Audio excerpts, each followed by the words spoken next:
تمام موجودات روی زمین از انسان بگیر تا حیوونا، تا وقتی که براشون منافع داشته باشی باهات خوبه. سالها نگرش داشتم، غذا بهش دادم، محبت بهم میکنه، محبت خیلی بهش کردم. دیشب داشتش اونو میزد، چششو زخمی کرده. نگاه کن چششو، نگاه کن، خون انداخته. نگاه کنی داشت میزد، من جداش کردم، یعنی پشتشو کشیدم. ببینید پامو چیکار کرد. این پای من، اینم استخونه دست من 2 برابر باد کرده. چرا این کارو کرد؟ چون یه بار بعد از 6 سال من جلوش وایسادم، برخلاف میلش عمل کردم. خواستم بگم که تو این دنیا به این نناس که 4 نفر دور و برتن، رفیقتن، برات میمیرن.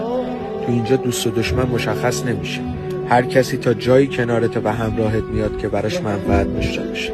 به محض اینکه منفعتت قطع بشه و روبروش وایسی، مدلی از رود رد میشه که با خاک یکسان میشه.